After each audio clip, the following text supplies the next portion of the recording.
본격적으로 이제 시작을 좀 해봐야 되는데 전당대회 돈봉투 사건으로 탈당을 했다가 다시 민주당으로 돌아온 송영일 전 대표인데 어쨌든 간에 법원에서 무죄 판결이 나왔기 때문에 돌아온 거 아니겠습니까? 그렇죠. 이게 애초에 이게 이제 별건 수사에 아주 뭐 그 전형적인 모습을 보여가지고 법원에서도 그거 증거 능력을 인정하지 않아서 무죄를 받은 거잖아요. 그래서 검찰이 상고도 안 한 거고 어차피 또 무죄가 나올 게 확실하니까.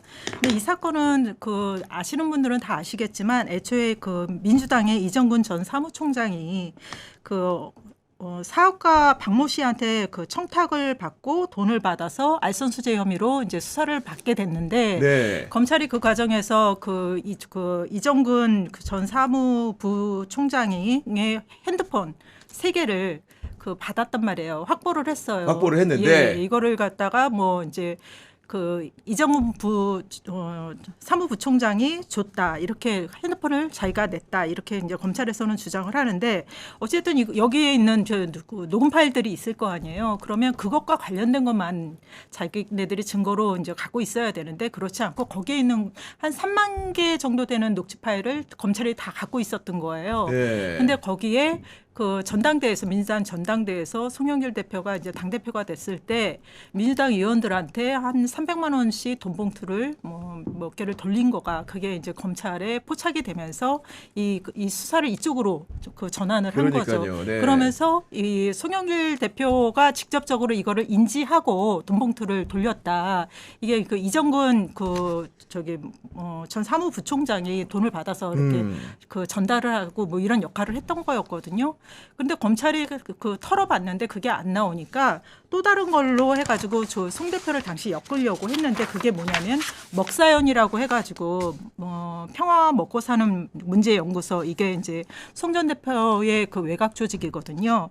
그것까지 압수수색을 하면서 불법 정치자금 혐의를 추가를 했던 겁니다. 네. 그런데 결국 이게 이제 법원에 가가지고 이제 증거 능력이 안 된다. 그러니까 이건 자체가 사건이 안 된다. 이렇게 판단을 해서 법원에서는 무죄 판결을 내린 겁니다. 어쨌든 간에 검찰의 별건 수사가 불법이라고 법원이 판단을 했기 때문에 무죄 선고 이후에 검찰이 또 상고를 포기했기 때문에 네. 형이 확정이 되어가지고 이제 돌아온 모양새인 건데 네네. 기본적으로 이제 복당 신청서는 어디다 내도 되는 건데 송영길 전 대표 같은 경우에는 인천시당에 냈는데 그 이유가 좀 있을까요?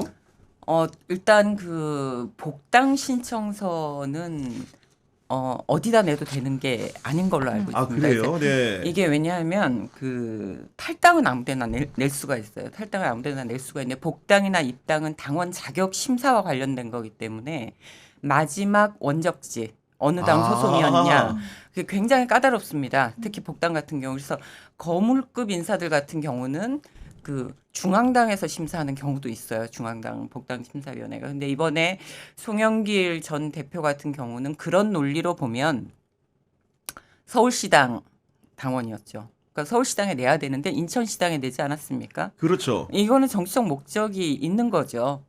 이거는 이제 특정 지역구를 노리고 네. 그렇게 한다라는 건데 일단은 인천시당에 내도 이게 아마 인천시당이 바로 중앙당으로 올리지 않을까. 안 그러면 서울시당으로 토스를 해서 중앙당 복당심사위원회가 할 수도 있고요. 그래서 지금 질문하신 그런 복당을 인천에서 한 배경은 충분히 정치적 의도를 짐작할 수가 있다. 이렇게 볼 수 있겠어요. 맞물려서 좀 여쭤보면은 아무래도 이제 인천시당에 복당 신청서를 낸 게 왜 주목을 받았냐면 대통령의 입이라고 할 수 있는 청와대 김남준 전 대변인이 송영길 전 대표의 과거 지역구였던 인천 계양을에 그렇죠. 도전을 하겠다 이랬기 때문에 사실은 많은 분들이 그렇죠. 맞물려 생각한 거 아니겠습니까? 네, 그렇죠.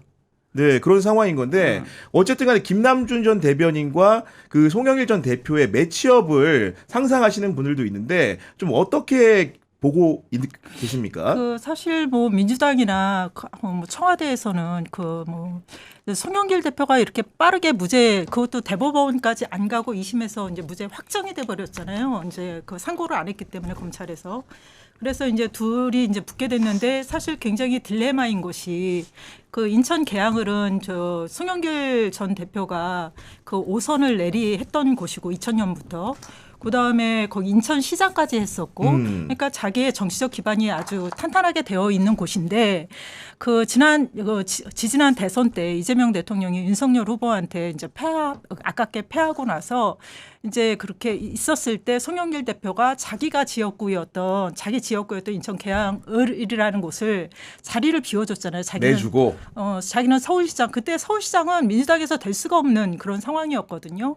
그런데 자기가 그 자리를 내줘서 그 인천 계양을이라는 곳은 다 민주당 완전히 그 텃밭이라고 할 수 있는 곳이기 때문에 민주당 의원이 이제 깃발을 꽂으면 다 되는 곳이거든요. 그 자리를 안전하게 이재명 그 대통령께 그 네. 물려주고 그리고 갔단 말이에요. 그러니까 이제 뭐 민주당이나 특히 이재명 대통령 입장에서는 굉장히 그 송영길 전 대표한테 이렇게 큰 부채감을 느낄 수밖에 없잖아요.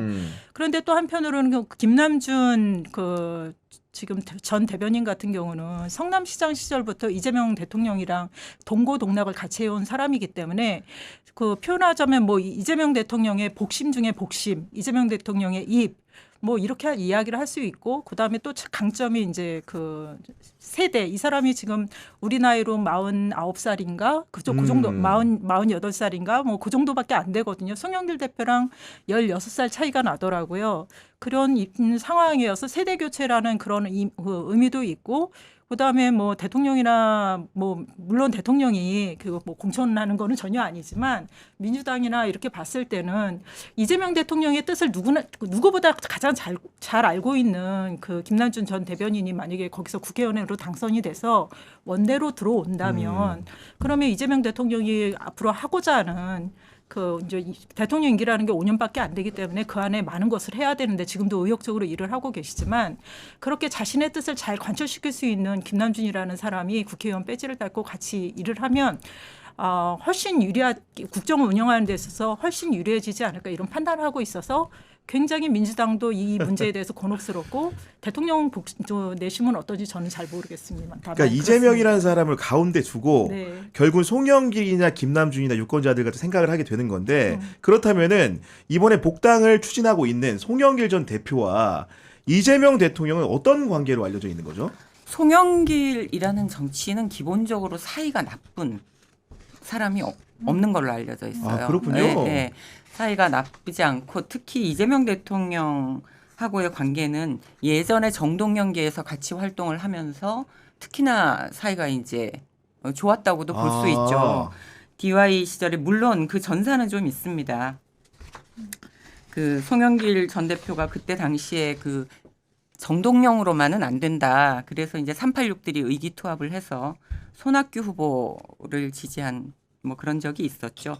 그러고 이제 다시 복귀를 해서 캠프에서 이제 주요 역할도 맡았었어요. 그때 무슨 중소기업 관련한 위원회 위원장도 맡고 그렇게 하고 그때 당시에 이재명 대통령은 그 비서실 부실장이었었어요. 박영선 전 의원과 같이 일하면서 그때부터 같이 잘 지냈고 그리고 그 이후에 정치 활동도 보면 성남시장과 인천시장을 하면서 자치단체장으로서 또 호흡도 같이 맞추고 그다음에 대선 과정에서 대통령 후보와 그때 당시 당대표였기 때문에 뭐 나쁘다고 볼 수는 없죠. 오히려 좋은 쪽에 가깝다고 볼 수 있죠. 네, 그렇게 설명해 주셨는데 그리고 저는 결국은 이재명이라는 사람을 설명하는 과정에는 어떻게 보면은 문재인이라는 사람을 또 빼놓고 얘기가 어려운데 그럼 결국은 송영길이 문재인 정부를 어떻게 평가하느냐도 이재명과의 거리 관계를 보여주는 척도 중에 하나일 것 같은데 제가 좀 알아본 바에 따르면은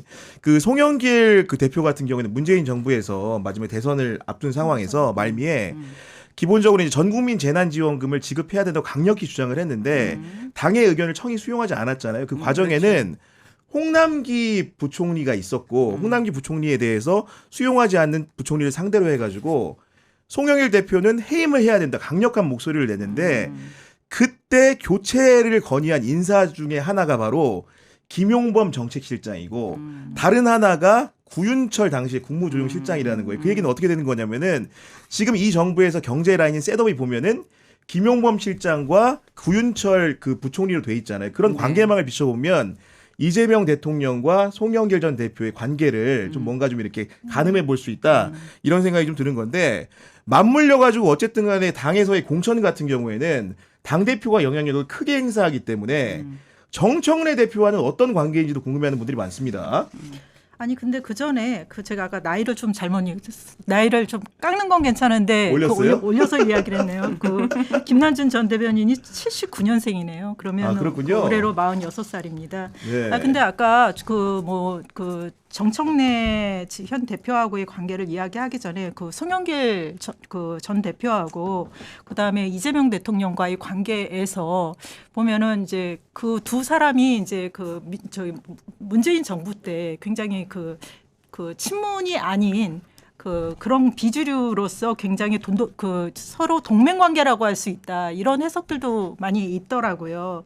그래가지고 뭐 이제 민주당 대선 후보 경선 때도 이재명 후보한테 굉장히 유리하게 그 송영길 당시 대표가 그렇게 해서 그 이낙연 당시 후보가 굉장히 그 반발을 세게 했던 것도 그때 뭐 언론에 많이 났었거든요. 그런 거를 봐서는 그리고 마지막에 또 아까도 이야기했지만 자신의 그 대선이 끝난 후에 자신의 지역구까지 이제 이재명 후보한테 그러니까요. 줬잖아요. 네. 그런 점에서는 두 사람의 관계는 굉장히 좋은 거 아닌가 이런 네. 생각이 듭니다.